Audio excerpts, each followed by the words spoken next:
My name is Ryan Argast. I'm a singer, songwriter, entertainer. I sing in the band Marina City, and I also have my own solo career.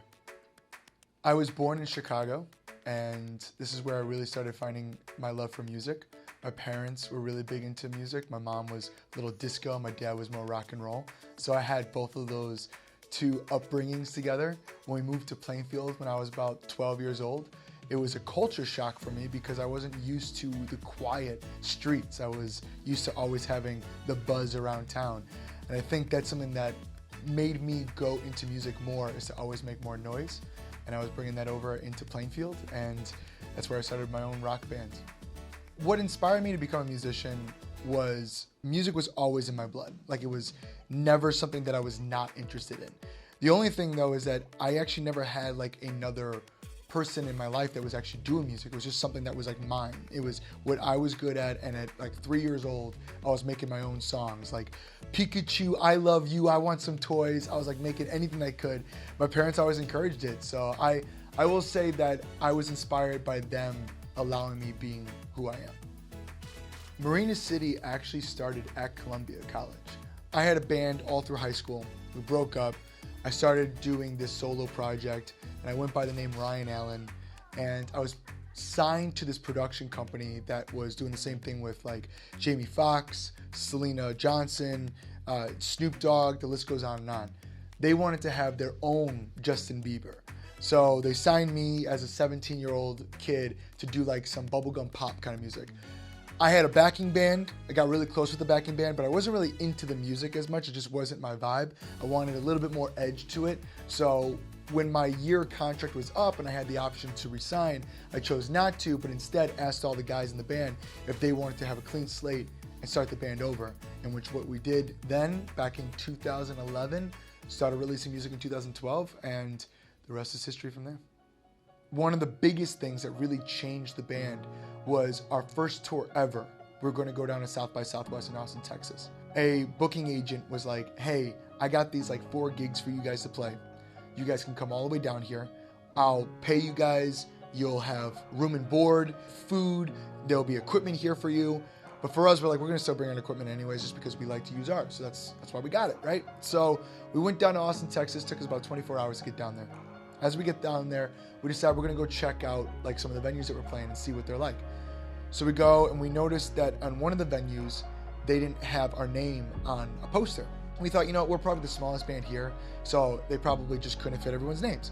So we go ask one of the owners or one of the booking agent people that are around there. We're just like, hey, we're one of the bands that are playing. Just want to check. I know you probably didn't add us because we're such a small band, but just wanted to check out, tomorrow we're playing here at this time. And he goes, Marina City?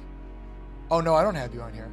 I was like, no, that's not true. No, you definitely, let's keep checking. So he goes, checks someone else. Turns out that venue, and then we go to the next venue. They don't know about us.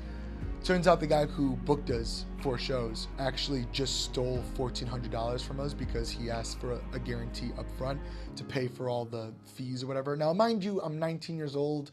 This is my first time touring. This is the first time going to South by Southwest. I'm thinking that this is just how it works. I mean, I'm just getting into college right now, learning about these things. I'm sure I didn't even read about this chapter yet.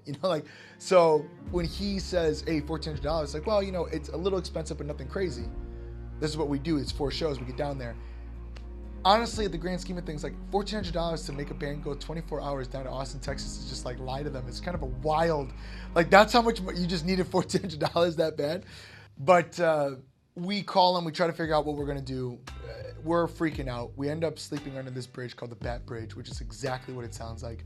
We had to tweet, text, email, whatever we could, go door to door to each venue, telling people this is what happened. Anyone got shows for us that we can play at all, anything. Well, some people were like, yeah, actually, we do have a couple gigs for you. But we're like, we still need to make some money back. And they were going to give us some free stuff because they were just going to throw us on stage. So we went busking the next morning. Our drummer was playing on one side of the street. Our guitar player was playing on the other side of the street. I was singing on the other side of the street. We're all over the place trying to make as much money as we can. We ended up making enough money to be able to go back home, book our own tour, book our own record. And write a record after that. So we were able to do that. And on top of that, got 4 shows. Again, you have to make lemonade out of lemons whenever you can. So even though that was a big setback, we made it even a bigger accomplishment. My biggest advice that I would have to my younger self, or to people that are trying to do music right now is that if I ask you, what do you want to be? And you tell me I want to be a songwriter, I want to be a musician. And I ask you then, do you write songs? Do you play music? And if the answer is yes, then you are already those things. Your success is going to look like no one else's. And just remember that it's not a destination, it's a journey. And I know that sounds so corny, but the moments that I'm most proud of and I love telling about are those moments in Austin, Texas when we get stranded and it's my friends and I coming together and figuring out how we're going to do it.